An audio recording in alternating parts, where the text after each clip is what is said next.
I think forgiveness is not like a one-time deal. It's an everyday decision. It's kind of like love. I was working on the road in Weatherford, Oklahoma in 2006. My dad called and he said, "Jaden?" And I said, "Yes." And he said, "Jaden again?" And so I knew something was wrong. And he said, "It's your mom. She's been stabbed. She's been air flighted to OU Medical Center in Oklahoma City." Eventually I got in to see her, and the nurse had to finally, like I was holding her hand and praying, and the nurse had to finally say, "You know, you just need to go get some rest." They knew she wasn't going to make it. She was in a coma for, I think it was 5 days. I deliberately didn't try to memorize the dates. I didn't want every year to think about those dates.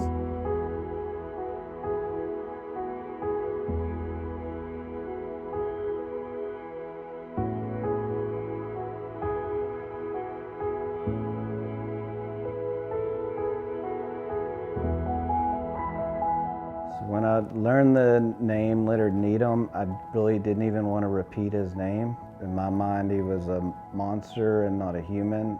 I didn't want to put a face or name to it or acknowledge his existence in any form.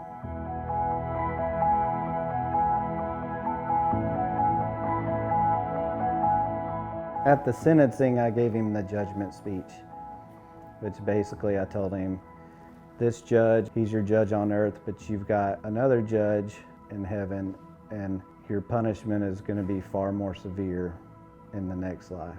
I forgive you, but I don't want anything to do with you. I don't want any kind of relationship with you. You don't exist.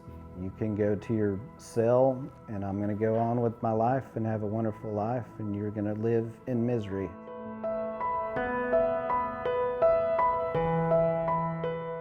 My grandmother died in 2018, and one of her wishes was that somebody would witness to Leonard in prison. I decided, you know, I'm just going to write a letter and tell Leonard I forgive him, the family forgives him, that Christ will forgive him. I didn't know how he would respond. I figured he would be bitter and send me a letter that would make me hate him the rest of my life. But I took the risk, you know.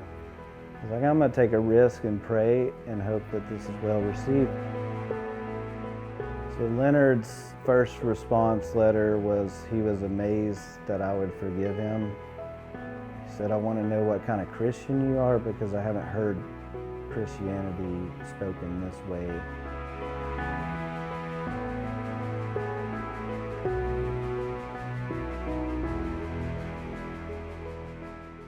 A few letters into the correspondence with Leonard, I knew I was over my head, because theologically I couldn't answer all the questions, and so I knew about OCPM, I'd heard of it. I reached out to the director and asked, you know, if they could reach out to Leonard, and they immediately responded, and they've been continuously providing study materials and essentially catechizing him in prison.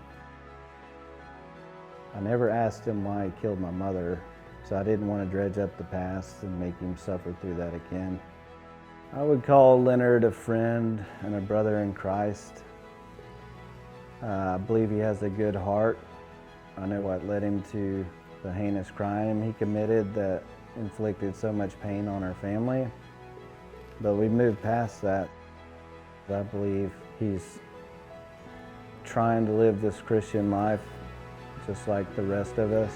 I would feel comfortable if he came into a house and sat down with my family. Really appreciative to OCPM and all the work they've done with him and all the resources they've provided to him.